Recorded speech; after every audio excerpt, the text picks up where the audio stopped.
महाराष्ट्राचे लाडके उमेदवार ज्यांनी केवळ नगरसेवक असताना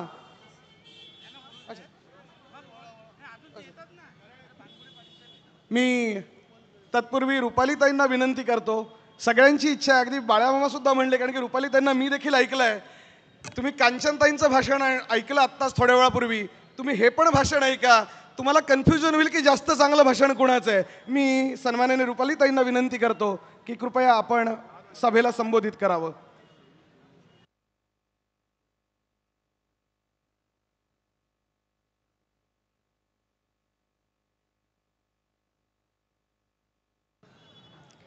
जय महाराष्ट्र.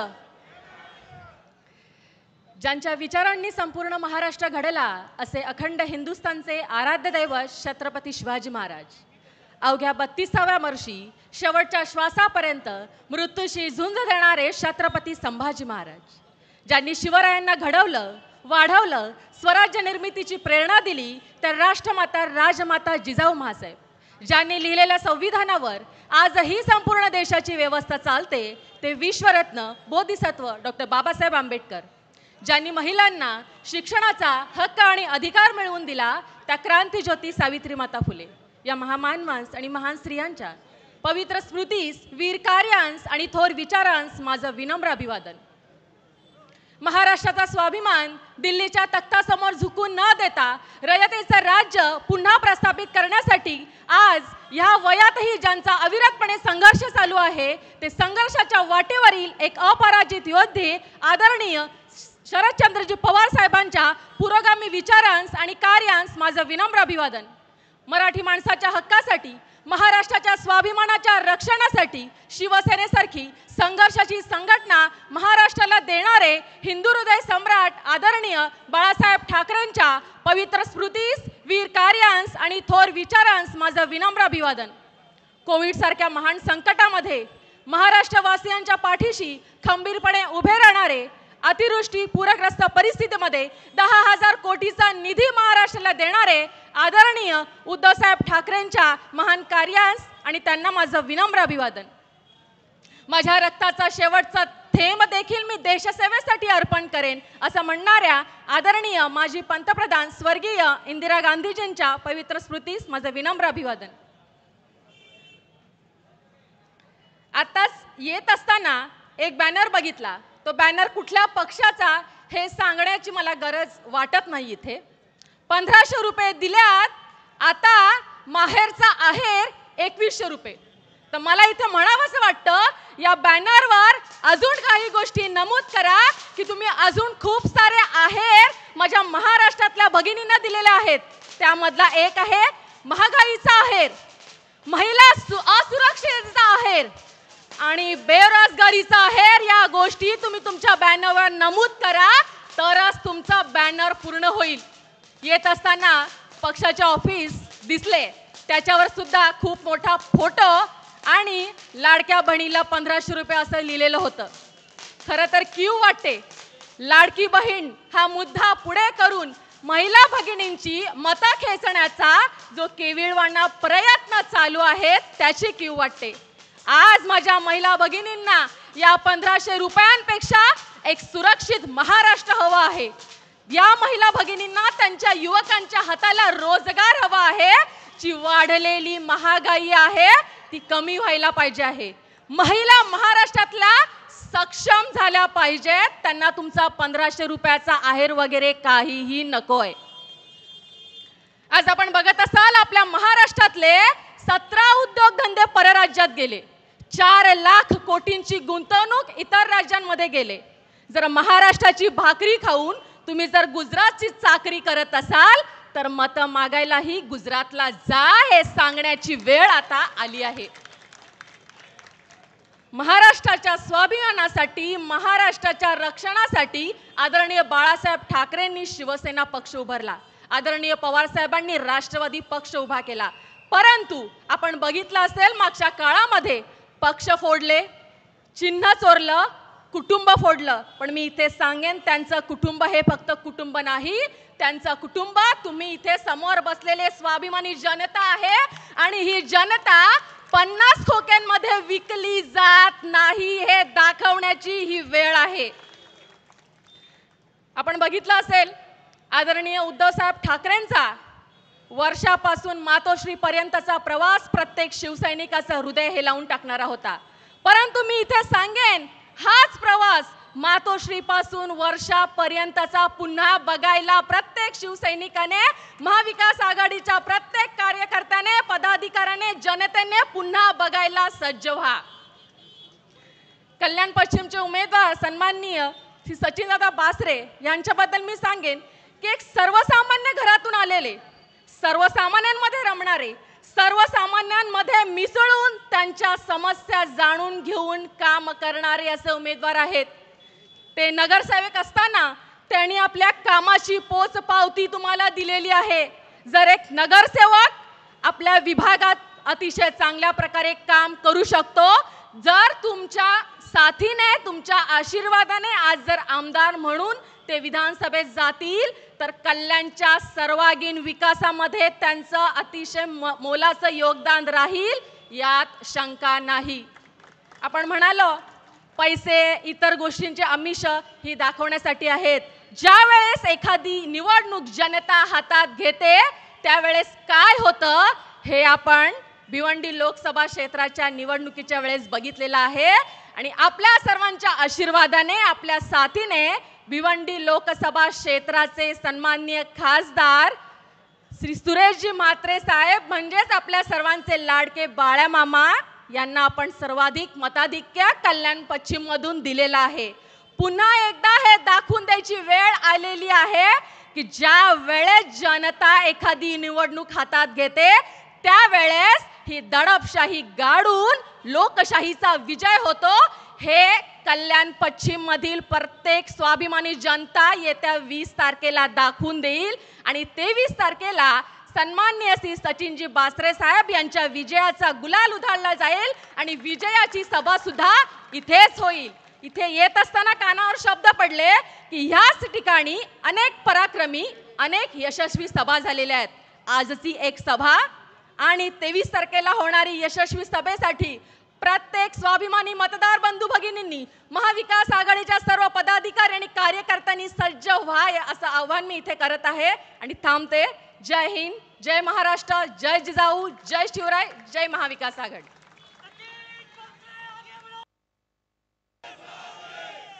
सचिन बासरे तुम आगे बढ़ो. आवाज नाही आला गाड्यांनो. सचिन बासरे तुम आगे बढ़ो. इकडून नाही आला. सचिन बासरे तुम आगे बढ़ो. आता आला. आपल्या महाविकास आघाडीची एकी किती आहे बघा. मी म्हटलं सत्कार कोणाकोणाचे घ्यायचे, सगळ्यांनी मिळून ठरवलं की आपल्याकडे आज जे पाहुणे आहेत, जे प्रमुख वक्ते आहेत, केवळ त्यांचेच आपण सत्कार घेऊयात. मागे विचारायला गेलो तर सगळेजण म्हणालेत विचारू सुद्धा नका, जे ठरवलं ते बरोबर आहे, आम्हाला भाषण ऐकायचं आहे बाळा मामांचं आणि भानुगडे पाटलांचं. तत्पूर्वी मी विनंती करतो आपले उमेदवार सन्माननीय श्री सचिन बासरे साहेब आणि जिल्हा प्रमुख सन्माननीय श्री अल्पेश भोईर साहेब की आपण शिवसेना उपनेते सन्माननीय नितीन भानुगडे पाटील यांचं आपण स्वागत करावं.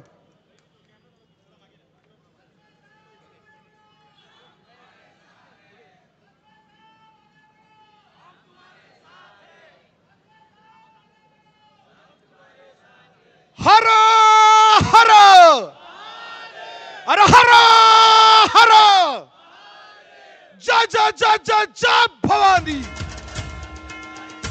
आपल्या शिवसेनेच्या प्रथेप्रमाणे ज्या भागात सभा आहे त्या भागातले सन्माननीय विभाग प्रमुख श्री मानकर साहेब आणि त्यांच्या विभागातली पदाधिकारी हे नितीन भानुगडे पाटील यांचं स्वागत करताय. शिवसेनेची परंपरा आहे की कार्यक्रम ज्या विभागात होतो प्रमुख हे पाहुण्यांचं स्वागत करतात.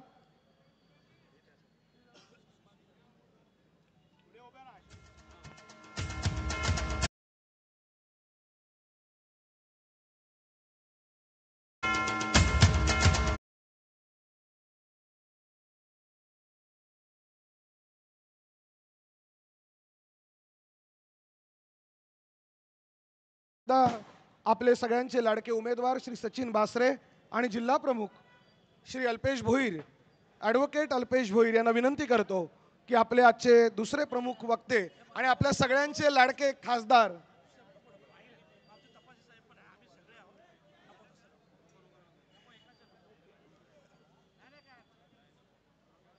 ज्याला आपल्याला निवडून द्यायचंय त्याला ऐकायची इच्छा आहे की नाही? शिवसैनिकांना माहिती आहे आपला नेता एक नंबरचा फायर ब्रँड. आपले फायर ब्रँड नेते सन्माननीय उमेदवार सचिन बासरे साहेब.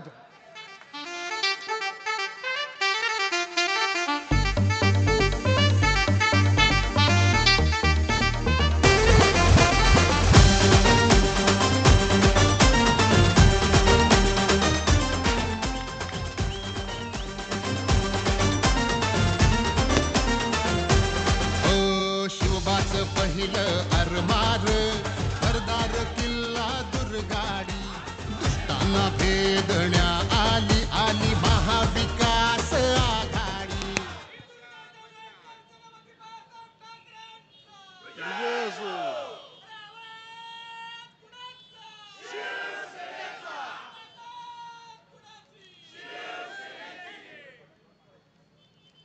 जय महाराष्ट्र.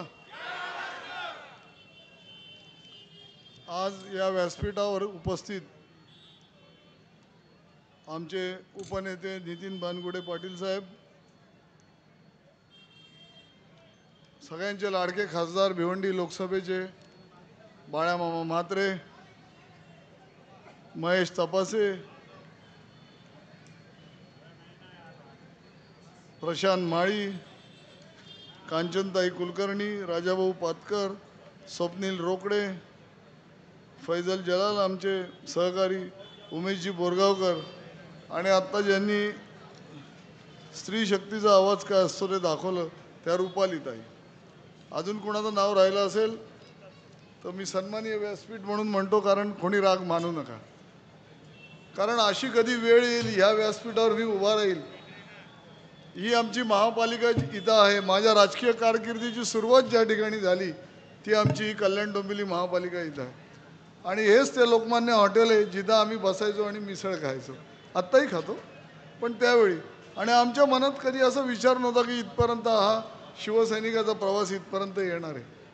परंतु आज मी इथं तुमच्यासमोर उभा आहे एक आमदारकीचा उमेदवार म्हणून मत मागण्यासाठी, मला विजयी करा म्हणून सांगण्यासाठी म्हणून उभा आहे.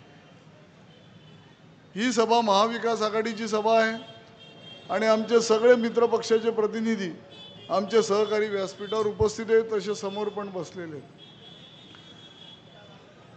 आणि ज्या चौकामध्ये ही सभा होते तो चौक आमचा शंकरराव चौक. शंकरराव झुंजारराव एक मोठं व्यक्तिमत्व या कल्याण शहरातलं, आणि आज त्याच चौकामध्ये या व्यासपीठावर मी बोलत आहे. आता काय बोलावं, सगळ्यांनी या 2.5-3 वर्षात बघितलं काय झालं, किती पक्ष फोडले, काय काय झालं, त्याच्यावर मी बोलणार नाही कारण अनेक वक्त्यांनी त्याच्याबाबत बोललेले आहेत. पण मी आज इथं तुमच्यासमोर उभा आहे तो फक्त या कल्याण शहराचं विकासाचं एक चित्र घेऊन उभा आहे. शालेय जीवनापासून शिवसेना प्रमुखांच्या विचारांनी प्रेरित होऊन आम्ही शिवसेनेचं काम करत होतो. मग नंतर धर्मवीर आनंद दिघे साहेबांच्या आम्ही सहवासात आलो, अनेक माझे सहकारी, आणि मग आम्ही हे शिवसेनेचं काम जोमाने सुरू केलं. 2000 साली काळा तलाव प्रभागाचा मी नगरसेवक झालो आणि माझ्या राजकीय आयुष्याची सुरुवात झाली. परत 2005 ते 2010 परत तिथून मी निवडून आलो. अशा अनेक म्हणजे 10 वर्षाची सलग कारकीर्द मी केली. त्याच्यात शहरासाठी, माझ्या प्रभागासाठी, माझ्या कर्मचाऱ्यांसाठी, सगळ्यांसाठी आपल्याला काय करता येईल याचा मी प्रयत्न केला. मी कोणत्याही राजकीय पार्श्वभूमीतनं आलेलो माणूस नव्हतो. मी सगळ्यांचं सहकार्य घेऊन या महापालिकेतले अनेक अधिकारी, आमचे मित्र यांचा वेळोवेळी सल्ला घेतला आणि अनेक प्रश्न तडीस नेले. परंतु आजची ही निवडणूक ही महाराष्ट्राच्या दिशेला कलाटणी देणारी आहे. महाराष्ट्राची दिशा कुठे आहे? महाराष्ट्राची दिशा गद्दारीकडे आहे का महाराष्ट्राची दिशा खुद्दारीकडे, हे ठरवणारी आज ही निवडणूक आहे.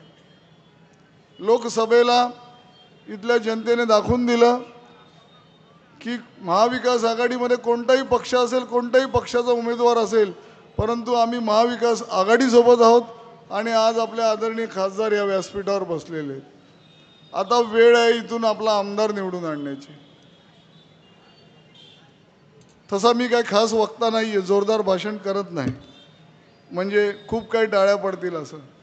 परंतु मी मला जे काय वाटतं ते इथं बोलणार आहे, तुमच्याशी एक संवाद साधणार आहे. शिवरायांच्या पदस्पर्शाने पावन झालेली ही कल्याणभूमी, या कल्याणभूमीमध्ये अनेक ऐतिहासिक वास्तू आहेत. या कल्याणभूमीमध्ये आनंदीबाई जोशी ज्या पहिल्या या देशातील महिला डॉक्टर होत्या, त्या या कल्याणभूमीतल्या. स्वातंत्र्याची अनेक आंदोलनं झाली, म्हणजे सुभेदार वाड्यामध्ये जो गणेश उत्सव सुरू झाला तो सुरू करण्यासाठी लोकमान्य टिळक पण कल्याणात आले होते. कल्याणचं फार मोठं ऐतिहासिक महत्त्व आहेच, पण व्यापारी महत्त्व पण आहे. कल्याण एक ऐतिहासिक बंदर आणि मराठ्यांचं पहिलं आरमार या आमच्या कल्याणच्या खाडीमध्ये भगवा लावून उतरलं. इथं असलेले आमचे स्थानिक नागरिक, मग ते मुस्लिम बंधू असतील आमचे, या प्रत्येकाचं या कल्याणच्या शहराच्या विकासामध्ये त्यावेळी योगदान होतं. म्हणजे या कल्याणचा नगराध्यक्ष एक मुस्लिम व्यक्ती पण झाली होती. एवढं या कल्याणमध्ये एकोप्याचं वातावरण असणारं हे शहर आहे. बाजूला सार्वजनिक वाचनालय, कल्याणची परंपरा काय ते दाखवून देतं. म्हणून आजची ही निवडणूक ही कुठल्या धर्माविरुद्ध, कुठल्या व्यक्तीविरुद्ध नाही, तर एका विचारांची निवडणूक आहे की आपण विचारांनी काय केलं पाहिजे. तर हा विचार कसला पाहिजे, तर हा विचार एकोप्याचा विचार पाहिजे, हा विचार विकासाचा विचार पाहिजे, हा विचार समाजसेवेचा विचार पाहिजे, हा विचार हा प्रगतीचा विचार पाहिजे. आणि म्हणून मी आज तुमच्यासमोर या ठिकाणी उभा आहे. कल्याणमध्ये आज आमच्या जर कोणी पेशंट गेला, त्याला रुक्मिणीबाईला नेतात. जे सामान्य नागरिक आहेत, ज्यांना खाजगी रुग्णालयात जाता येत नाही, तिथं गेल्यानंतर आमचे डॉक्टर काय सांगतात, तुम्ही कळव्याला जा. आणि मग कळव्याला गेल्यावर सांगतात KMला जा. ही शोकांतिका आहे साहेब. मी हे का बोलतोय, तर एकमेव असं शहर आहे या महाराष्ट्रामधलं की ज्याला स्वतःचं शासकीय रुग्णालय नाही. प्रत्येक तालुका प्लेसमध्ये एक शासकीय रुग्णालय आहे. पण आम्ही कल्याणकरांनी असं काय अपराध केला की आजपर्यंत आम्हाला शासकीय रुग्णालय दिलेलं नाही. मग हा सगळा ताण कुठे पडतो, तर आमच्या महापालिकेवर पडतो. महापालिकेचा असलेला आर्थिक स्रोत हा फार कमी आहे आणि त्यामुळे ही विकास कामं, ही दर्जेदार सुविधा आम्ही देऊ शकत नाही. मग शासनाची ही कामं होती. शासनाने आज सांगता या शहरामध्ये 2000 कोटी रुपयांची विकास कामं केली. त्यातले 200 कोटी तरी रुपये आमच्या आरोग्य सेवेला दिले का हो, याचा पण विचार केला गेला पाहिजे. आणि माझ्या माहितीप्रमाणे 200 कोटी काय 20 कोटी पण आरोग्य सेवेला दिलेले नाही आहेत. सगळीकडे सांगतात की आम्ही रस्ते केले, स्मार्ट सिटी बनवण्याचा प्रयत्न केला. आज आमच्या कल्याण स्टेशनला उतरल्यानंतर वाहतूक कोंडी हा सगळ्यात मोठा विषय आहे. वाहतूक कोंडीमुळे बदनाम असलेलं मित्रांनो आपलं शहर आहे. प्रत्येक जण त्याच्यावर बोलतो. मग त्याच्यावर उपाययोजना काय, हे कुठल्या नगरसेवकाचं काम नाही, हे आमदार खासदार लेवलचं काम आहे. परंतु गेल्या अनेक वर्षामध्ये याच्यावर कोणी विचार केला नाही. याच्या बाबतीत पण सांगतो की एकमेव आमचं शहर आहे कल्याण शहर की ज्याला पूर्वेला जायचं असतं तो पश्चिमेला उतरतो आणि रिक्षा पकडून तो पूर्वेला जातो. मग तो पत्री पुलावरनं तरी जाईल, नाही तर आमच्या वालधुनी ब्रिजवरून तरी जाईल. म्हणजे असं कुठेच नाही आहे ते आमच्या शहरामध्ये. मग ही वाहतूक कोंडी आम्ही इतके वर्ष सहन करतोय. मग कधीच राज्य शासन, रेल्वे प्रशासन यांना वाटलं नाही याच्यावर काहीतरी तोडगा काढावा. आज आमच्याकडे सॅटिसचं काम चालू आहे. मोठा गाजावाजा करून सॅटिस चालू आहे. पण सॅटिस म्हणजे काय, SATIS, station area traffic improvement scheme. मग ही स्कीम खरोखर इम्प्रूव्हमेंट स्कीम आहे का. आमचा ब्रिज उतरतो बाईच्या पुतळ्याच्या इथं, तिथून परत जो त्याचा एंट्री मार्ग आहे परळीकरांच्या वखारीचेतला तो कायम आहे. त्याच्यापुढे मस्कर हॉस्पिटलची एंट्री आहे. मग यांना कधीच वाटलं नाही का आम्हा कल्याणकरांना विचारावं की तुम्हाला कल्याणचा विकास करायचा आहे तर तुमचं काय, ह्याच्यामध्ये तुमचा विचार काय, काय केलं गेलं पाहिजे. म्हणजे केवळ टेंडर्स काढायची, त्या टेंडरच्या माध्यमातून मोठे मोठे आर्थिक व्यवहार होणार, परंतु आमच्या कल्याणकरांना काही मिळणार नाही. एक पत्रीपूल होता, तिथं दुसरा पत्रीपूल झाला, त्याच्या बाजूला आता तिसरा पत्रीपूल होते. म्हणजे हे तुम्हाला सुचत नाही का, दर 2 वर्षात 5 वर्षात एक कामं काढली जातात. मग ही वाहतूक कोंडी जी आहे कल्याणची ती सोडवली पाहिजे. त्यासाठी काय करायचं ह्याच्या उपाययोजना आमच्याकडे आहेत आणि त्या दृष्टीने मी स्वतः प्रयत्न करणार आहे. खासदार साहेब इथं बसलेले, सुदैवाने आपले खासदार रेल्वे कमिटीचे पण सदस्य आहेत आणि रेल्वे कमिटीचे सदस्य असल्यामुळे माझी खासदार साहेबांना पण विनंती राहील की कल्याण हे जंक्शन आहे मुंबईकडे जाणारं दक्षिणेचं आणि उत्तरेचं प्रवेशद्वार म्हणजे आमचं कल्याण शहर आहे. मग याचा विकास आजपर्यंत का केला गेला नाही? स्वतःची सगळ्यात मोठी जागा असलेलं मध्य रेल्वेवरचं सगळ्यात मोठं स्थानक म्हणजे कल्याण आहे, परंतु आजपर्यंत आमचं कल्याण टर्मिनस झालं नाही. 2 आमच्याकडे जिने लागले एक्सेलेटर की सांगतात आम्ही कल्याणच्या रेल्वे स्थानकाचा विकास केला. ते एक्सेलेटर 15 दिवस बंद असतात. तर असं सगळं भरपूर काही आहे. पण मी तुमच्यासमोर एक तुमचा मुलगा, तुमचा भाऊ, तुमचा सहकारी म्हणून उभा आहे. कल्याणचा विकास करण्यासाठी काही योजना आमच्याकडे आहेत. माझ्या नावामागे आमदार लागावं म्हणून मी ही निवडणूक लढत नाही आहे. मला कल्याणसाठी काहीतरी करायचं आहे. नगरसेवक म्हणून मी माझी कारकीर्द एका प्रभागापुरती होती. तिथं मला काय केलं हे कल्याणकरांनी बघितलेलं आहे. काळा तलावाची शिवसेना प्रमुखांची स्वप्नपूर्ती आम्ही केली आणि आज त्याच काठावरती शिवसेना प्रमुखांचं भव्य स्मारक उभं आहे. एक लोकप्रतिनिधी म्हणून एका छोट्या प्रभागामध्ये मला जे जे करता येईल ते मी करण्याचा प्रयत्न केला. पण आज तुम्हाला माझं आव्हान आहे की हा तुमचा छोटा लोकप्रतिनिधी विधानसभेत गेला तर तुमचा नक्कीच विकास करू शकतो, कल्याणचे प्रश्न सोडवू शकतो. म्हणून माझी तुम्हाला सगळ्यांना विनंती आहे, मी फार काय मोठं बोलणार नाही, परंतु एवढं सांगेल की ही लढाई जी आहे ही कल्याणच्या विकासाची दिशा ठरवणारी लढाई आहे. आम्ही इतके वर्ष जे सहन केलं ते परत सहन करायचं का आपण?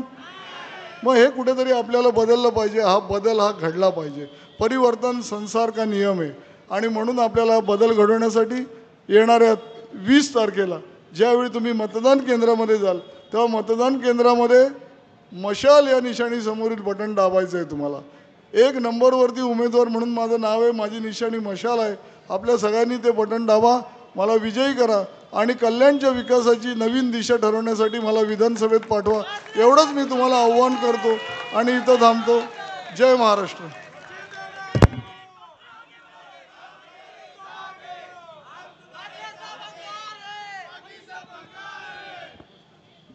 छत्रपती महाराजांनी शपथ घेतली स्वराज्याची आणि 5-5 शाया आणि सोबत औरंगजेब स्वराज्यावरती चालून आला.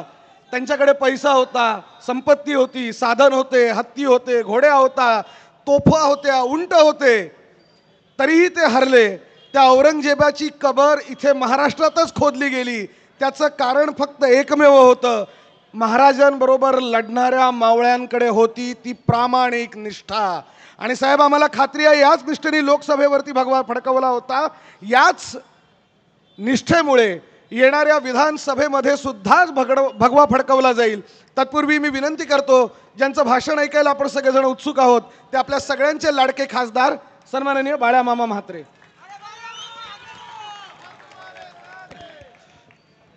जय महाराष्ट्र. छत्रपती शिवरायांना वंदन. शाहू फुले आंबेडकर, शिवसेना प्रमुख बाळासाहेब ठाकरे, स्वर्गीय धर्मवीर आनंदजी दिघे साहेब यांच्या स्मृतीस अभिवादन.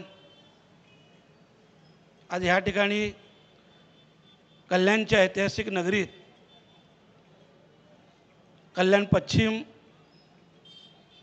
या विधानसभेचे महाविकास आघाडीचे अधिकृत उमेदवार सचिनजी बासरे साहेब यांच्या प्रचारासाठी आज जी सभा घेतली जात आहे आणि खास करून या सभेला संबोधित करण्यासाठी आणि ज्यांचं वक्तृत्व खरोखरच महाराष्ट्रातील प्रत्येक मराठी माणसाला भावतो असे आजचे प्रमुख वक्ते शिवसेनेचे उपनेते नितीनजी बानगुडे पाटील साहेब, आपल्या सर्वांचे लाडके उमेदवार सन्माननीय सचिनजी बासरे साहेब, सगळ्याच प्रमुख मंडळींनी व्यासपीठावरील सगळ्याच सन्माननीय अतिथींची नावं घेतली. मी सन्माननीय व्यासपीठ महाविकास आघाडीचे सगळे प्रमुख पदाधिकारी, लोकप्रतिनिधी, व्यासपीठासमोरील आपण सर्व महाविकास आघाडीचे सगळ्या पक्षातील सगळे कार्यकर्ते, बंधू भगिनी आणि पत्रकार बंधूंनो, सर्वप्रथम तर मी आदरणीय उद्धवजी ठाकरे साहेबांचं आभार व्यक्त करतो आहे की त्यांनी एका कडवट शिवसैनिकाला, एकनिष्ठ शिवसैनिकाला इथं उमेदवारी दिली, त्याबद्दल मी उद्धवजी साहेबांचं मनापासून आभार व्यक्त करतोय. ज्या कल्याण नगरीत आपण सगळेजण उपस्थित आहोत, ही ऐतिहासिक अशी नगरी आहे आणि या कल्याणमध्ये छत्रपती शिवरायांचं देखील पदस्पर्श झालेला आहे आणि त्यांच्या पदस्पर्शाने पावन झालेली ही भूमी कल्याणची भूमी. आणि म्हणूनच साहजिकच आम्हा सगळ्यांना वाटतो की पुन्हा एकदा शिवरायांना अपेक्षित असं शिवशाही इथं यावी, या महाराष्ट्रात, या कल्याणमध्ये पुन्हा एकदा शिवसेनेचा भगवा फडकावा अशी आपली सगळ्यांची इच्छा आहे. आपण सगळेजण पाहतात ही निवडणूक लढताना युतीचे आपण सगळे ॲडव्हर्टाईज पाहता. खरं म्हटलं तरी ॲडव्हर्टाईज जी सुरुवात झाली मुळात ही सगळी 2014पासून सुरुवात झाली. तेव्हापासून तर आजपर्यंत एखाद्याला 500 रुपयाची मदत केली की सरकार 5,000 रुपयाची ॲडव्हर्टाईज करते. हे तेव्हापासून तर आजपर्यंत चालत आलेलं आहे. आणि म्हणूनच महाविकास आघाडीचा देखील निर्णय झाला की आता जी आपली लाडकी बहीण आहे तिथं आपली देखील लाडकी बहीण आहे, परंतु खऱ्या अर्थाने आपली लाडकी बहीण ही प्रत्येक घरातील भाग्यलक्ष्मी आहे. आणि म्हणूनच महाविकास आघाडीने एक निर्णय घेतला की अशा आहे आमच्या भाग्यलक्ष्मीला तिचं घर संसार सांभाळण्यासाठी 3,000 रुपयाचं महिन्याला अनुदान द्यायचं महाविकास आघाडीने मान्य केलेलं आहे. आमच्या कांचनताईने सांगितलं बसचा प्रवास देखील मोफत केलेला आहे. शेतकऱ्यांना सरसकट 3 लाखापर्यंतचं कर्ज हे माफ केलेलं आहे. वरून प्रोत्साहित अनुदान म्हणून 50,000 रुपयाचं अनुदान देखील देण्याचं मान्य केलेलं आहे. सगळ्यात जास्त महत्त्वाची गोष्ट म्हणजे आज कल्याण पश्चिममध्ये खूप मोठी डेव्हलपमेंट चालू आहे, पण ती रेसिडेन्सची आहेत. आतापर्यंत एवढे लोकप्रतिनिधी झाले, आमदार झाले, खासदार झाले, कोणीही हे विचार नाही केला की जेव्हा अशी डेव्हलपमेंट असा विकास होतो, पण हा विकास होत असताना आमच्या युवकांना, आमच्या युवतींना त्यांच्या हाताला काम मिळालं पाहिजे, त्यांना रोजगार मिळाला पाहिजे, परंतु त्याची कोणीही पर्वा करत नाही. आणि असा कुठलाही एकही प्रोजेक्ट नाही की जो या कल्याण पश्चिममध्ये आला जेणेकरून आमच्या 1,000-2,000 युवकांना, युवतींना नोकरी मिळाली. असा एक देखील प्रोजेक्ट हा इथं आलेला नाही. परंतु आपण महाविकास आघाडीच्या वतीनं प्रामाणिकपणे प्रयत्न करणार आहोत की आमच्या युवकांना, आमच्या तरुणांना, आमच्या तरुणींना रोजगार मिळालाच पाहिजे, त्यांच्या हाताला काम मिळालं पाहिजे. म्हणून प्रामाणिकपणे महाविकास आघाडी प्रयत्न करेल. आणि ज्या तरुणींना काम मिळणार नाही त्यांना महिन्याला 4,000 रुपये भत्ता अशा प्रकारचं एक अनुदान महाविकास आघाडीचं सरकार आल्यास आपण देणार आहोत. आपल्या सगळ्यांना कल्पना आहे की जातनिहाय जनगणना ही गेली अनेक वर्ष होत नाही. देशातील 1-2 राज्यात झाली, परंतु महाराष्ट्र राज्यात ती होत नाही. आणि आपली सगळ्यांची आग्रही मागणी आहे की जातनिहाय जनगणना झाली पाहिजे, जेणेकरून त्या घटकाला जातनिहाय हे आरक्षण मिळालं पाहिजे.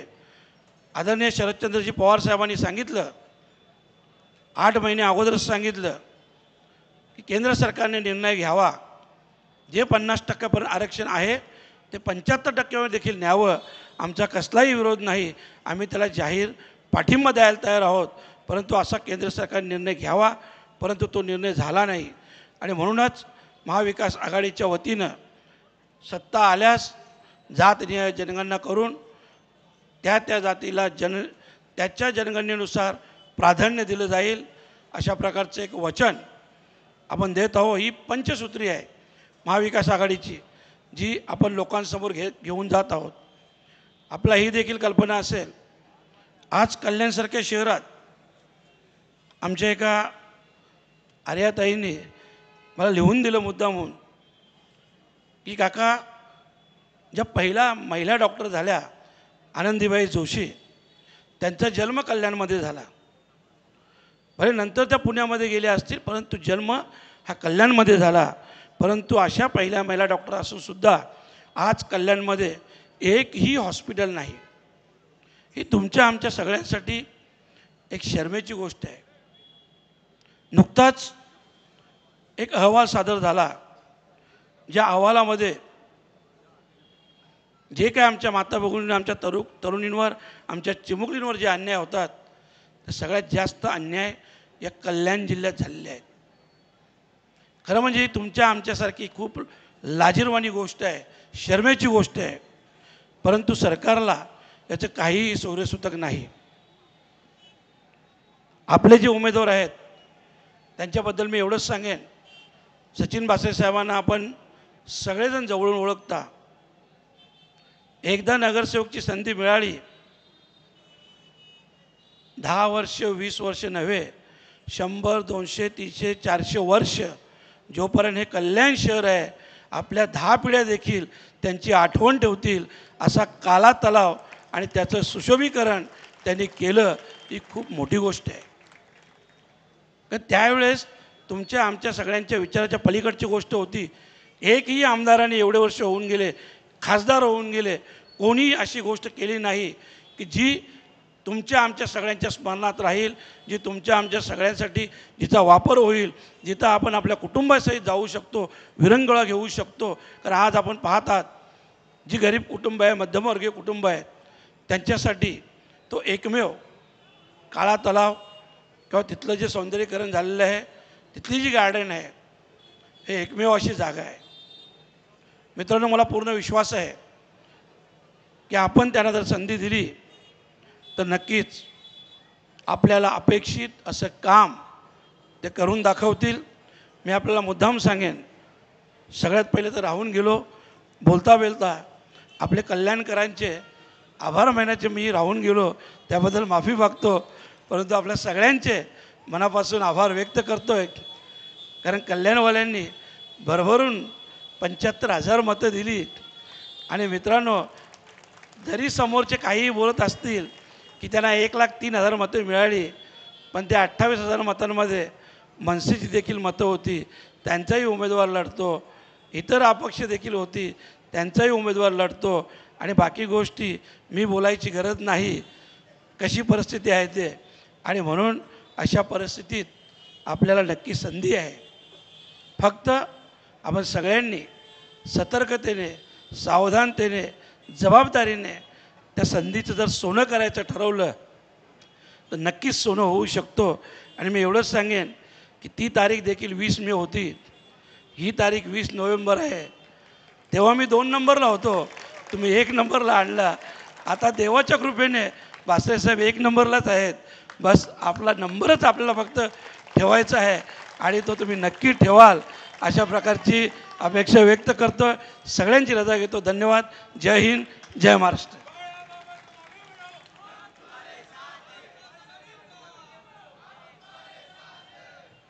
एक छोटीशी विनंती बानुगडे पाटील साहेब आमच्याकडे आलेली आहे. काँग्रेस आणि राष्ट्रवादी काँग्रेस अशा दोन्ही पदाधिकाऱ्यांची अशी विनंती आहे की त्यांचा सत्कार आपण स्वीकारावा. तर मी तेवढी विनंती करतो. राष्ट्रवादी काँग्रेस शरदचंद्र पवार पक्षाचे श्री प्रशांत माळी आणि काँग्रेस पक्षाचे सन्माननीय राजाभाऊ पातकर या दोघांना आणि इतरही त्यांच्या पदाधिकाऱ्यांना की कृपया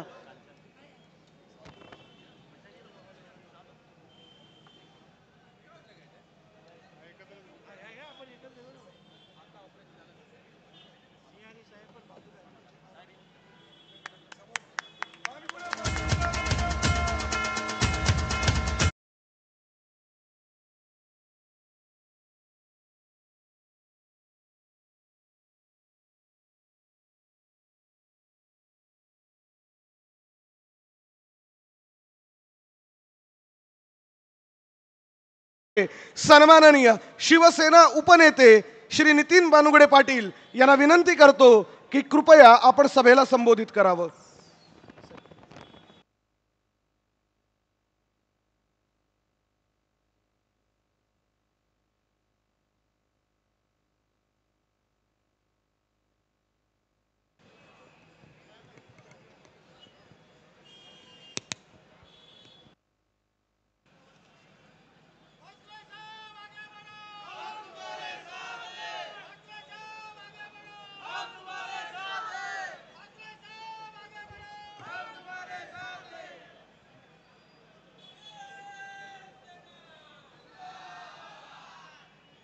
महाराष्ट्राचं कुलदैवत छत्रपती शिवाजी महाराज, वाघांना माणसासारखं वागायला शिकवणारी मी अनेक माणसं बघितली, पण माणसांना वाघासारखं जगायला शिकवणारा मी एकच वाघ बघितला. वंदनीय हिंदुहृदय सम्राट शिवसेना प्रमुख बाळासाहेब ठाकरे. गद्दारांना माफी नाही, कदापि नाही, असं कडाडणारे धर्मवीर आनंदजी दिघे, शिवसेनेचे पक्षप्रमुख आदरणीय उद्धवजी ठाकरे, राष्ट्रवादी काँग्रेसचे अध्यक्ष सन्मान्य शरदचंद्रजी पवार, काँग्रेसचे राहुलजी गांधी, 2024च्या विधानसभा निवडणुकीच्या कल्याण पश्चिम मतदारसंघाच्या सचिनजी बासरे यांच्या प्रचार सभेच्या निमित्तानं या ठिकाणी उपस्थित असलेले खासदार बाळामामा ताता सुरेशजी म्हात्रे, राष्ट्रवादी काँग्रेसचे प्रवक्ते महेशजी तपासे, मंचावर उपस्थित असणारे शिवसेना, काँग्रेस आणि राष्ट्रवादी पक्षाचे सर्व पदाधिकारी आणि सचिनजी बासरे यांना विजयी करण्यासाठी उपस्थित असलेले आपण सर्व. खरं तर कुशाण सातवाहन काळापासून कल्याण हे देशातलं सर्वोत्तम व्यापारी केंद्र आहे. मौर्य साम्राज्यामध्ये या शहराची खऱ्या अर्थानं भरभराट झाली.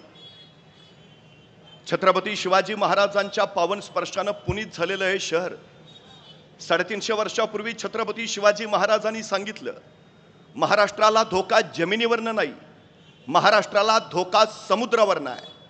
परवा 26/11 मुंबईवर दहशतवादी हल्ला झाला आणि मग आमच्या लक्षात आलं 350 वर्षापूर्वी महाराज म्हणत होते ते खरं होतं.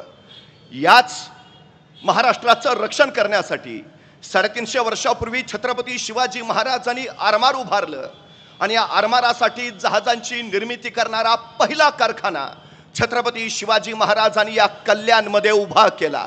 महाराष्ट्राचं रक्षण करणारं हे कल्याण शहर भविष्यात सुद्धा महाराष्ट्राच्या रक्षणासाठी आणि महाराष्ट्राच्या विकासासाठी अग्रेसर राहील याची निश्चितपणे खात्री आहे. खरं तर इतिहास प्रचंड मोठा आहे. दुर्गाडी किल्ल्याच्या साक्षीने या शहराचा खऱ्या अर्थानं विकास व्हावा अशी अपेक्षा होती. मला वाटलं होतं की आज केंद्रामध्ये भाजपचं सरकार आहे. गेली 5 वर्ष इथं जे आमदार आहेत त्यांनी खरं तर सुरत गुवाहाटी एवढ्यासाठी गाठली. मग त्यांनी कारणं सांगितले, मी हिंदुत्वासाठी गेलो, आम्ही विकासासाठी गेलो, राष्ट्रवादीचे अर्थमंत्री आम्हाला निधीच देत नाहीत म्हणून आम्ही गेलो. आता ते त्याच राष्ट्रवादीच्या अर्थमंत्र्यांच्या मांडीला मांडी लावून बसलेले आहेत. म्हणजे कल्याणचा सगळा विकास झालेला असेल अशी माझी अपेक्षा होती. कल्याण स्मार्ट सिटी झाली असेल अशी माझी अपेक्षा होती. कल्याणच्या शुद्ध पाण्याचा प्रश्न मिटला असेल अशी माझी अपेक्षा होती. कल्याणचे रस्ते चकचकीत झाले असतील अशी माझी अपेक्षा असती. डॉक्टर आनंदीबाई जोशींचा वारसा मिरवणाऱ्या कल्याणमध्ये रुग्णालयच आजारी नसतील याची मला खात्री होती. पण परमेश्वराकडे जाण्याचा मार्ग खडतर असतो हे मला माहिती होतं. पण कल्याण शहरामध्ये येण्याचा मार्ग सुद्धा इतका खडतर असतो हे मला इथं आल्यावर कळालं. कुठला आणि कसला विकास झाला इथं. मला खरं तर असं वाटलं होतं की 5 वर्ष आमदार म्हणून राहिल्यानंतर सगळी विकास कामं झाल्यानंतर आत्ताच्या आमदारांनी या निवडणुकीला जाहीरनामाच काढला नसेल, कारण काही करायचं शिल्लकच राहिलं नसेल. पण जर ते आता निवडणुकीत उभा आहेत आणि जर ते प्रचार सभा घेत असतील तर ते नेमकं प्रचार सभेत काय सांगत असतील. मला प्रश्न आहे. मी नेहमी एक गोष्ट सांगतो, एक सद्ग्रस्त होते, रोज सकाळी कामावर जायचंय, दुपारपर्यंत काम करायचंय आणि दुपारी सगळ्यांबरोबर जेवायला बसायचंय. त्या दिवशी सुद्धा जेवायला बसले, डबा उघडला, डब्यात उघडून बघितलं खिचडी. म्हटले धत्तेरी की खिचडी आपल्याला अजिबात आवडत नाही, पण खाल्ली निमूटपणे. दुसऱ्या दिवशी परत कामावर गेले, परत दुपारपर्यंत काम केलं, परत दुपारी सगळ्यांबरोबर जेवायला बसले, परत डबा उघडला, डबा उघडून बघितला, डब्यात परत खिचडी. अरे काय कटकट आहे राव, रोज खिचडी पण खाल्ली निमूटपणे. तिसऱ्या दिवशी परत कामावर आले, दुपारपर्यंत काम केलं, सगळ्यांवर जेवायला बसले, परत डबा उघडला, डबा उघडून बघितला, डब्यात परत खिचडी. अरे काय कटकट आहे, वैताग नुसता, रोज खिचडी खिचडी खिचडी, वैताग आलाय. त्याची ही तनतन शेजाऱ्यानं ऐकली आणि शेजारी म्हणाला, इथं तनतन करून काय उपयोग आहे का? त्यापेक्षा घरी जाऊन बायकोला सांग, बाई ग मला खिचडी आवडत नाही, दुसरं काहीतरी बनवून दे, इथं बोलून काय उपयोग. तसा तो सद्ग्रस्त म्हणाला, हे बघ माझं अजून लग्न झालं नाही, त्यामुळं मला बायको नाही, त्यामुळं माझा स्वयंपाक मीच बनवतो आणि मला खिचडीशिवाय दुसरं काही बनवता येत नाही. म्हणजे खिचडी केली कुणी? यानीच. आणि परत खिचडी आपल्याला अजिबात आवडत नाही. 5 वर्ष आमदार कोण होते? हेच. विकास कामं कुणी करायची होती? यानीच. आता कल्याणची परिस्थिती बघतील आणि निवडणुकीत म्हणतील हे आपल्याला अजिबात आवडत नाही. केलं कुणी?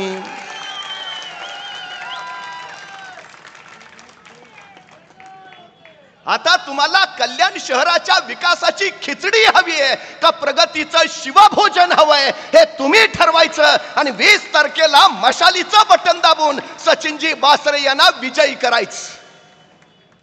कुठल्या दिशेला कल्याण शहराचा विकास झाला? मला प्रश्न पडला. उद्धवजी ठाकरे मुख्यमंत्री झाले, परकीय गुंतवणुकीत महाराष्ट्र क्रमांक 1 वर गेला, उद्योगधंदे वाढले, बेरोजगारीमध्ये घट झाली. अहो कोरोनाचा महाभयानक काळ त्यावेळी. परवा सांगलीचा एक सुरक्षा कर्मचारी मला म्हणाला, महाराष्ट्र खरंच भाग्यवान, महाराष्ट्राला अत्यंत योग्य वेळी उद्धवजी ठाकरेंसारखं नेतृत्व मिळालं. जर कोरोना कालखंडामध्ये उद्धवजी मुख्यमंत्री नसते तर महाराष्ट्राच्या रस्त्यावर माणसं मरून पडलेली तुम्हाला दिसली असती. उद्धवजींनी महाराष्ट्र सुरक्षित ठेवला, वाचवला. त्या काळात महाराष्ट्रात 5 वेळा सर्वेक्षण झाली आणि सर्वोत्तम मुख्यमंत्री म्हणून उद्धवजी ठाकरे पहिल्या 5 राहिले. महाराष्ट्र प्रगती पथाकडे वाटचाल करत होता. पण नेमकं हेच बघवलं नाही. ज्यांना महाराष्ट्र लुटायचा होता, ज्यांना महाराष्ट्र तोडायचा होता, शिवसेना फोडली, 40 गद्दार झाले. ती रात्र महाराष्ट्र अजून विसरलेला नाही. ज्या दिवशी उद्धवजी ठाकरेंनी वर्षा बंगला सोडला आणि उद्धवजी मातोश्रीकडे निघाले, अवघा महाराष्ट्र हळहळत होता. अनेकांच्या डोळ्यात अश्रू होते आणि हे 40 गद्दार टेबलावर चढून नाचत होते. उद्धवजींना मुख्यमंत्री पदावर उतरवलं म्हणून नाचत होता का महाराष्ट्र लुटायला यांना मोकळा करून दिला म्हणून तुम्ही नाचत होता? काय झालं 2.5 वर्षात? उद्धवजी ठाकरे मुख्यमंत्री होते, महाराष्ट्रातला एकही उद्योग गुजरातला गेला नाही, एकही.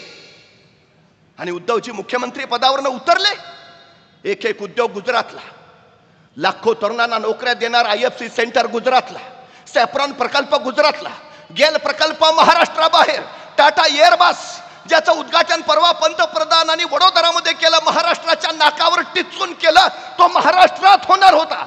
एअर इंडियाचं कार्यालय गुजरातला. का? महाराष्ट्राच्या दारात राख आणि गुजरातच्या दारात रांगोळी. ही 2.5 वर्ष ही लोक महाराष्ट्र सरकार चालवत होती का गुजरातसाठी सरकार चालवत होती? निर्णय घ्यायला हवा, घ्यायलाच हवा. देशातल्या प्रत्येक राज्याचा विकास व्हायलाच हवा, पण महाराष्ट्राची लूट करून नाही, अजिबात नाही. 20 तारखेला तुम्ही जर महायुतीला मत दिलात तर ते गुजरातच्या विकासाला मत दिल्यासारखं होईल. आणि तुम्ही जर महाविकास आघाडीला मत दिलात तर ते महाराष्ट्राच्या विकासाला मत दिल्यासारखं होईल. प्रश्न तो पडायला हवा. कोरोनाच्या कालखंडामध्ये भाजपच्या सगळ्या आमदारांनी त्यांचा निधी दिल्लीच्या PM केअर फंडला दिला, महाराष्ट्राच्या CM केअर फंडला नाही. मग दिल्लीला मदत करताय ना, मत मागायलाही दिल्लीला जा. महाराष्ट्रात काय तुमचं? आम्ही विचार केला पाहिजे. 2.5 वर्ष नुसत्या घोषणा आहेत, नुसत्या घोषणा. इथं आल्यावर मला कळलं काही भागात पाणी मिळत नाही. पाणी, नुसत्या योजना, हर घर नल हर घर जल, जलकुंभ योजना, अमृता योजना, 5,000 कोटी दिले, 6,000 कोटी दिले, 3,000 कोटी दिले. मग कुठं गेले? पाण्यात गेले का खाण्यात गेले? हा प्रश्न आम्ही विचारला पाहिजे, विचारलाच पाहिजे. अहो रस्त्यात इतके खड्डे झालेत, त्या खड्ड्यात एखादा पडतो आणि तो पडला की हे 3 भाऊ त्याला उचलायला जातात, त्याला उठून उभा करतात आणि उठून उभा केल्यावर त्याला म्हणतात आम्ही तुला उठायला मदत केली ना, आता तू आम्हालाच मत देणार ना.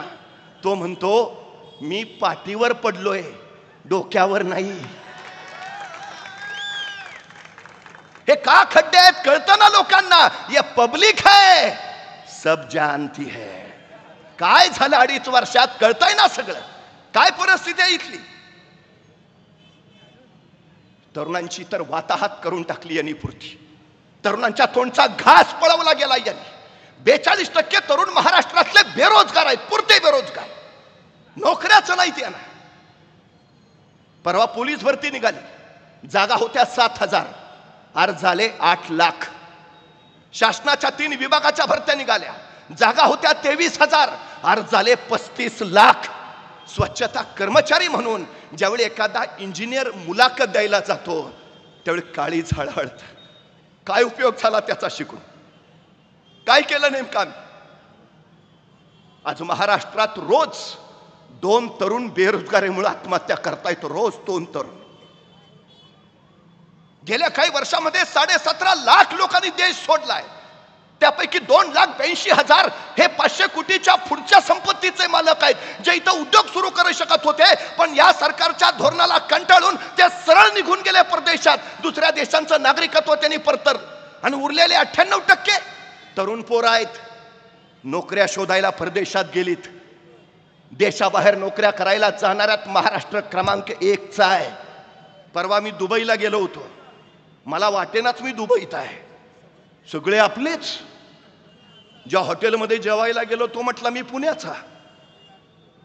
जिथं आईस्क्रीम खायला गेलो तो म्हटला मी आटपाडीचा. जिथं मोबाईल दाखवायला गेलो तो म्हटला मी कल्याणचा.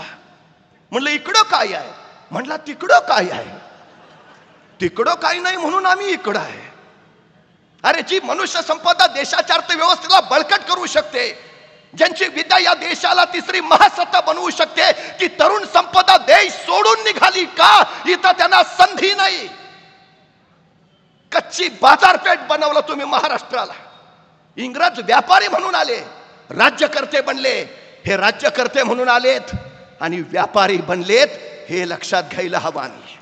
उद्याच्या पिढ्या जर सुरक्षित ठेवायच्या असतील, उद्याच्या पिढ्यांचं समृद्ध भविष्य घडवायचं असेल तर निर्णय घ्यावा लागेल. परवा एक तरुण चौकात उभा राहून मोठमोठ्यानं ओरडत होता, हे सरकार बिनकामाचं आहे, या सरकारनं बेरोजगारी वाढवली, या सरकारनं महागाई वाढवली. सगळी माणसं तुमच्यासारखी गोळा झाली. पोलीस पण धावत आले. लगेच त्याला उचललं आणि नेलं पोलीस स्टेशनला. पोलीस स्टेशनला नेल्यावर त्या तरुणानं विचारलं, मला इथं का आणलंय. ते पोलीस इन्स्पेक्टर म्हटले, तू सरकारच्या विरोधात बोलतोयस म्हणून तुला इथं आणलंय. तसं तो तरुण म्हटला, अहो मी आपल्या नाही, मी पाकिस्तान सरकारच्या विरोधात बोलत होतो. तो पोलीस इन्स्पेक्टर म्हटला, तू काय आम्हाला वेडा समजतो का. आम्हाला माहित नाही का कुठल्या सरकारनं बेरोजगारी वाढवली ते. आम्हाला माहित नाही का कुठलं सरकार बिनकामाचं आहे ते. आम्हाला माहित नाही का कुठल्या सरकारनं महागाई वाढवली ते. अहो सगळ्यांना माहिती आहे. ये पब्लिक है, सब जानती है.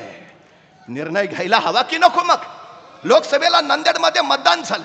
ते मतदान करायला तरुण गेला, मतदान केंद्रात गेला आणि आत गेल्यावर सोबत आणलेल्या कुऱ्हाडीनं त्यांना ईव्हीएम मशीनच फोडून टाकलं.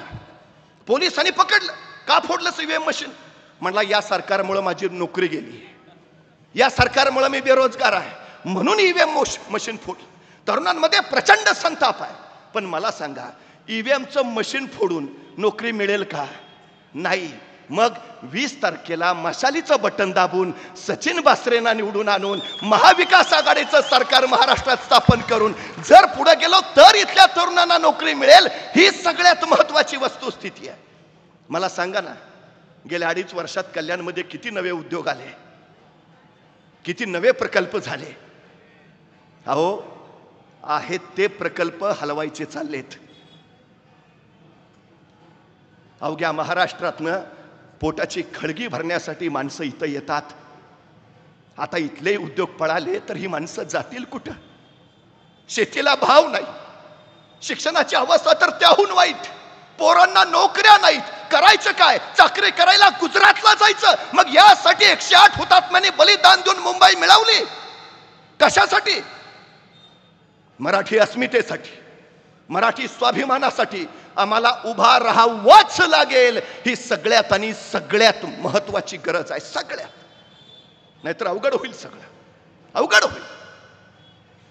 आज पुन्हा एकदा उद्धवजी ठाकरेंच्या बॅगा औस्यामध्ये तपसल्या. काल यवतमाळमध्ये त्या तपसल्या होत्या. डॉक्टर बाबासाहेब आंबेडकरांनी आम्हाला संविधान दिलंय. त्या संविधानात समानतेचा अधिकार दिलाय.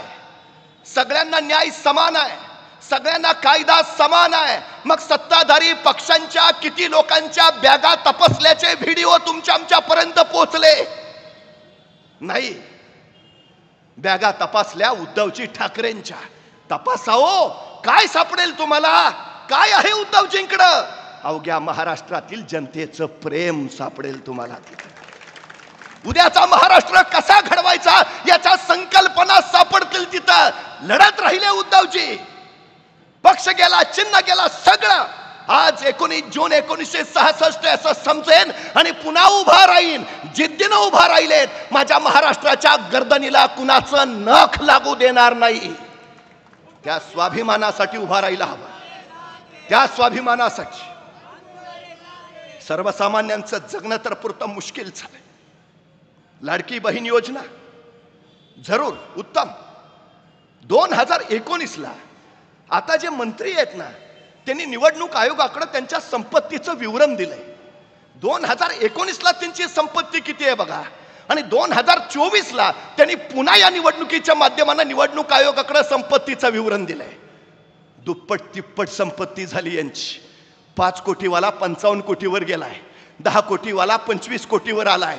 25 वाला 50 वर गेलाय. मंत्र्यांच्या संपत्तीनं कोटीच्या कोटी उड्डाणं घेतली. सर्वसामान्य माणसाच्या वाट्याला काय? 1500 रुपये. अहो, त्या लाडक्या बहीण योजनेची एवढी जाहिरात केली, एवढे इव्हेंट केले. तो जाहिरातीचा पैसा जरी नुसता वाचवला असताना तर लाडक्या बहिणींना 3000 रुपये देता आले असते. पण ह्यांना देण्यात नाही, दाखवण्यात रस आहे. महाविकास आघाडी सरकारनं महालक्ष्मी योजनेअंतर्गत म्हणून 3000 रुपयाची घोषणा केली, जाहिरात न करता. कामगार कायदे नवीन आणले त्यांनी. आता माहिती आहेत काय आहेत? एकतर नोकऱ्या नाहीत, आणि ज्यांना नोकऱ्या आहेत त्यांच्यावर आता हे जाचक कामगार कायदे. आता कामगारांच्या कामाचे तास 8 वरनं 12 होतील. ठेकेदारी पद्धती आणली जाईल. म्हणजे नियमित नोकरीची हमी नाही, कंत्राटी भरती. किमान वेतन कायद्यात बदल, वेतनाची सुद्धा हमी नाही. कामगारांना संप करता येणार नाही. त्यांचे स्वतःचे हक्क मागण्याचे अधिकार सुद्धा काढून घेता येते. कामगार सुरक्षा, कामगार कल्याण या तरतुदीमध्ये प्रचंड बदल होतोय.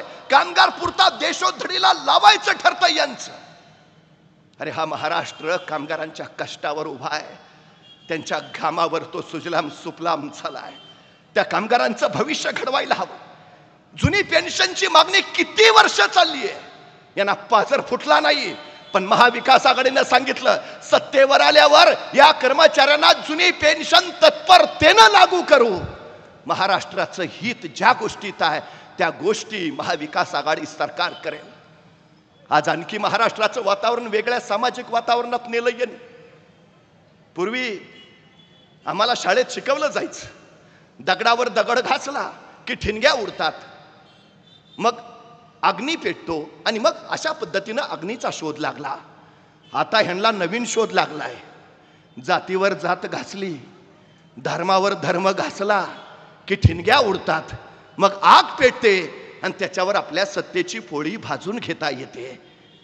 सावध राहायला हवं, सजग राहायला हवं.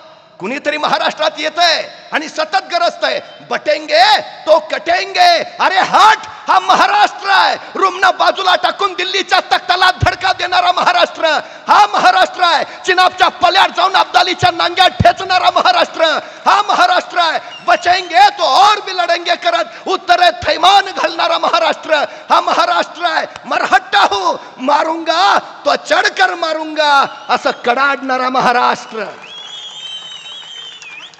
हा महाराष्ट्र ना बटेगा ना कटेगा, लड़ेगा, जीतेगा और आगे बढ़ेगा. सांगायला हवा, त्या विचाराने जायला हवे. मी कायम एक गोष्ट सांगतो, मागा मुंबईला हिंदू मुस्लिमांची दंगल झाली. का झाली, कशासाठी? कारण परंपरा भाग वेगळा, पण त्या दंगलीचा फायदा उठवून एका मुस्लिम मोहल्ल्यामध्ये काही गुंड होते. त्याच मोहल्ल्यात एक 25 वर्षाची लावण्यखनी युवती राहत होती. देखणी आरस पाणी, बस बघावं बघतच राहावं इतकी देखणी. त्या गुंडांचा तिच्यावर डोळा होता. दंगलीच्या दंग्या धोप्याचा फायदा उठवावा आणि त्या युवतीची आबरू लुटावी असा बेत त्याने आखला. आणि दंगल आईन जोमात असतानाच रात्रीच्या 12-12:30 वाजता हे गुंड त्या युवतीच्या घराच्या दिशेनं सरकले. काळोख चिरत तिच्या दारापर्यंत पोहोचले. दारावर धडका पडू लागल्या. आतली युवती बावरली, शारली, घाबरली. खिडकीतनं बघितलं, गुंड दिसले. इरादा ध्यानी आला. स्वतःची आबरू वाचवण्यासाठी घराच्या मागच्या दारांना बेभान पळत सुटली. मुंबईच्या रस्त्यावरनं रात्रीच्या 12-12:30 वाजता जीवाच्या कांताने पळते. पळता पळता एका बोळात शिरली. बोळातल्या एका घरात तिला उजेड दिसला. धपाप त्या उरानं दारापुढे उभा राहिली. दार ठोठावलं. दार उघडलं गेलं. दारात उभा होता ऐन तिशीचा एक हिंदू युवक. त्याने दारात मुस्लिम युवती पाहिली. त्याला आश्चर्य वाटलं. बाहेर दंगल चालली हिंदू मुस्लिमांची. ही मुलगी मुस्लिम, मी एका हिंदूच्या दारापुढे कशी? त्यानं विचारलं, काय हवंय? ती युवती म्हणाली, काय गुंड माझ्या पाठलागावर आहेत. माझी आबरू लुटायचा बेत आहे त्यांचा. एका रात्रीपुरता मला आसरा मिळेल का? हा युवक म्हटला, निश्चिंत आत ये, घर तुझंच आहे. तिला आत घेतलं. स्वतःच अंथरूण पांघरून दिलं. सांगितलं, शांत झोप इथं तुला कुठलीही भीती नाही. ती युवती झोपी गेली. हा दाराशी राखण करत बसला. ते गुंड परत येणार नाहीत, त्या युवतीला त्रास देणार नाहीत. पण राखण करता करता त्याच्या डोक्यात विचार आला, बाहेर दंगल चालली हिंदू मुस्लिमांची. ही मुलगी मुस्लिम, मी हिंदू. मी का हिंदूच्या घरात तिनं आसरा कसा मागितला? तिला भीती नाही वाटली. आणि ते गुंड तर तिची आबरू लुटणार होते. पण घरात मीही एकटा आहे, तरुण आहे. मनात आणलं तर आता या क्षणी इथंच या युवतीची आबरू मीही लुटू शकतो. हिला माझ्या तावडीतनं वाचवणार कुणी नाही. मग कुठल्या भरोशावर ती माझ्या घरात थांबली आहे? रात्रभर विचार करत राहिला. उत्तर सुचलं नाही. सकाळ झाली. ती युवती जायला निघाली. जाताना तिनं आभार मानले. न राहून यानं विचारलं, बाहेर दंगल चालली हिंदू मुस्लिमांची. तू मुस्लिम, मी हिंदू. मी एका हिंदूच्या घरात आसरा कसा मागितलास? तुला भीती नाही वाटली? आणि ते गुंड तर तुझी आबरू लुटणार होते. पण घरात मी एकटा होतो, तरुण होतो. मनात आणला असता रातोरात मी तुझी आबरू इथंच लुटू शकलो असतो. तुला माझ्या तावडीतनं वाचवणारे कुणी नव्हता. मग कुठल्या भरोशावर माझ्या घरात थांबलीस? तशी ती युवती म्हणाली, त्या गुंडांच्या तावडीतनं सुटण्यासाठी मुंबईच्या रस्त्यावरनं मी रात्रीच्या 12-12:30 वाजता पळत होते. पळता पळता या बोळात शिरले. बोळातल्या तुझ्या घरात मला उजेड दिसला. मी धपाप त्या उरानं दारापुढे उभा राहिले. पण दार ठोठवायच्या अगोदर तुझ्या घराच्या उघड्या खिडकीतून मी आता डोकावून बघितलं, तर तुझ्या घराच्या भिंतीवर मला छत्रपती शिवाजी महाराजांचा फोटो दिसला. आणि मगच मी दार ठोठावलं. कारण मला माहिती आहे, ज्या घरात छत्रपती शिवाजी महाराजांचा फोटो आहे त्या घरात कुणाच्याही अब्रूला धोका नाही, कुणाच्याही. हे आहे माझ्या महाराष्ट्राचं चारित्र्य. आज काय परिस्थिती आहे? NCRBच्या अहवालानुसार गेल्या वर्षभरात 47,000 महिला अत्याचाराचे गुन्हे नोंद झालेत. गेल्या वर्षभरात 26,000 मुली आणि महिला महाराष्ट्रातनं गायब झाल्यात. रोज 129 महिलांवर अत्याचाराचे गुन्हे नोंद होत आहेत. उद्धवजी ठाकरे मुख्यमंत्री होते. स्त्री सुरक्षा आणि स्त्री सन्मान यासाठी त्यांनी शक्ती विधेयक संमत केला. गेली 2.5 वर्ष हे सरकार आहे. उद्धवजींनी संमत केलेलं शक्ती विधेयक यांना केंद्राकडून साधं मंजूर करून आणता आलं नाही. कुठल्या दिशेला घेऊन निघालो आम्ही महाराष्ट्र?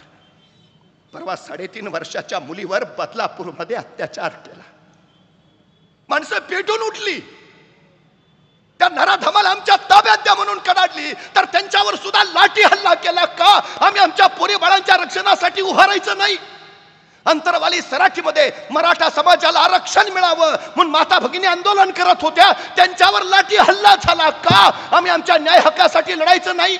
वारकऱ्यांवर लाठी हल्ला. आपल्या माय पंढरीसाठी बारसूचे प्रकल्पग्रस्त झुंजत होते, त्यांच्यावर लाठी हल्ला. राज्य कुणाचं आहे? कुणासाठी? 3.5 लाख कोटी उद्योगपतींचं कर्ज माफ केलं, पण शेतकऱ्यांचं कर्ज यांनी गेल्या 2.5 वर्षात माफ केलं नाही. शरदचंद्रजी पवार कृषी मंत्री असताना आणि मनमोहन सिंग पंतप्रधान असताना 70,000 कोटींची शेतकऱ्यांना कर्जमाफी दिली गेली.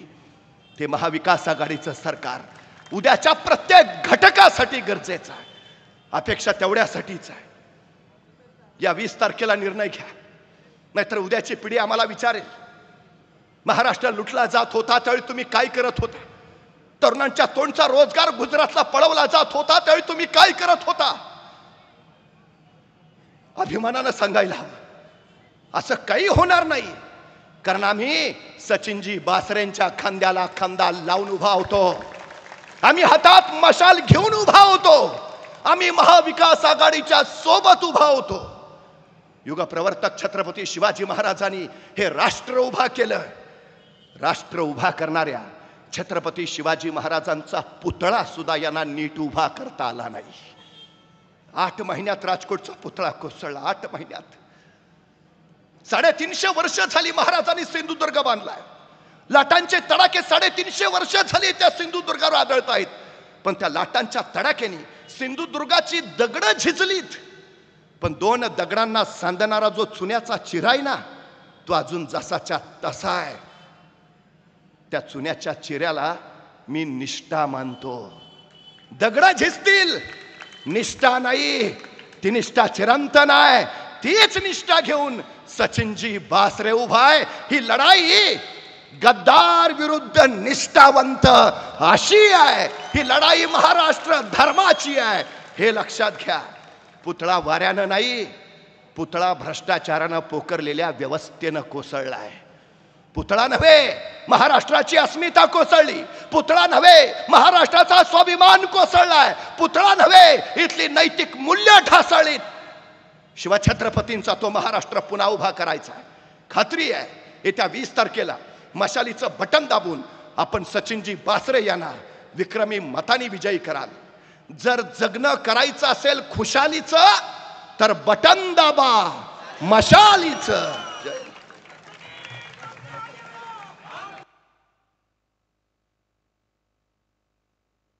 व्यासपीठ सर्वांना अभिवादन करून इथे जमलेल्या सर्व मतदार बंधू भगिनींनो, सर्वांना जय महाराष्ट्र. सचिन बासरे तू मागे बढो. सचिन बासरे तू मागे बढो. मी अशीच एक गर्जना तुमच्या समोर सादर करतो. तुम्ही माझ्यासोबत हे करा की वर्षानुवर्ष कल्याणचे चेहरे राहील हासरे. बोला, वर्षानुवर्ष कल्याणचे चेहरे राहील हासरे.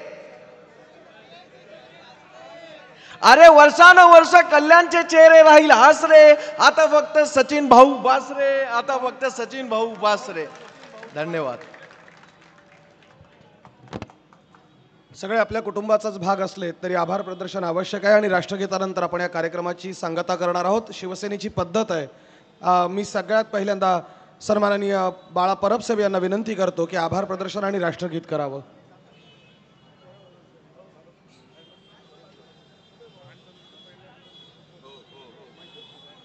व्यासपीठावर उपस्थित असलेले सगळे सन्माननीय नेते, ज्यांचं धारदार आपण या ठिकाणी आज वक्तृत्व ऐकलं, ते सन्माननीय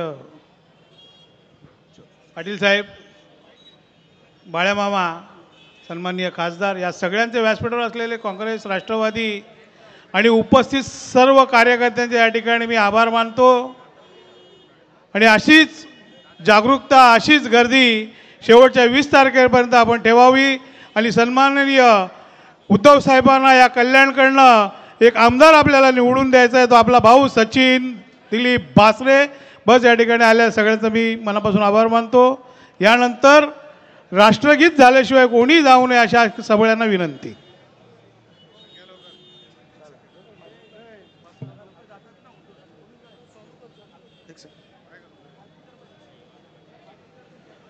आपले प्रसन्न कापसेना सगळं ओळखतात. त्यांनी एक योगायोग सांगायला सांगितलं आहे. आज एक दुर्मिळ योगायोग आहे.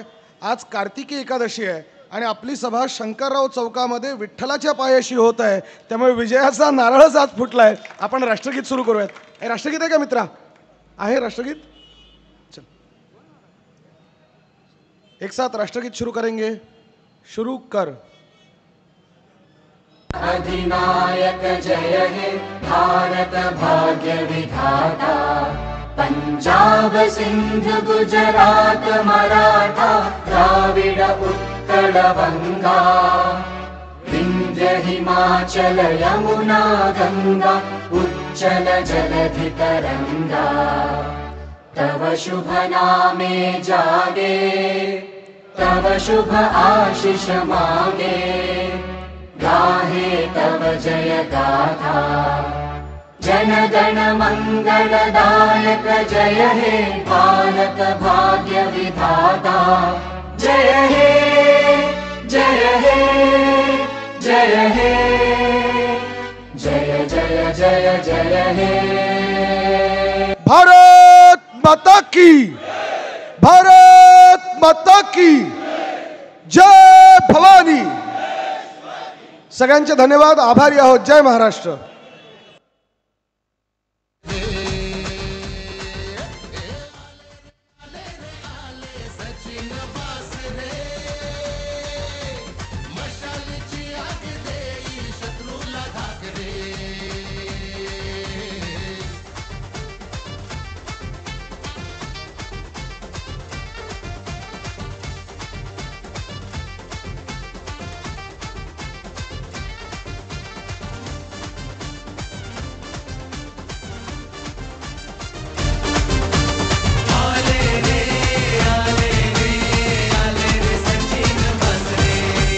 बाळासाहेबांचे स्मारक पहिले कल्याण शहरात बांधले. जिद्दीला यांच्या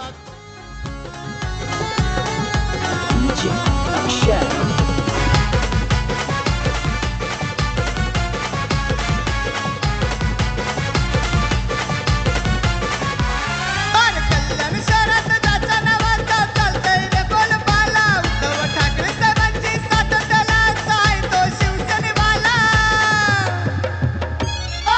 सचिन दादा आला रे आमचा सचिन बासरे आला. ठाणे कल्याण शहरात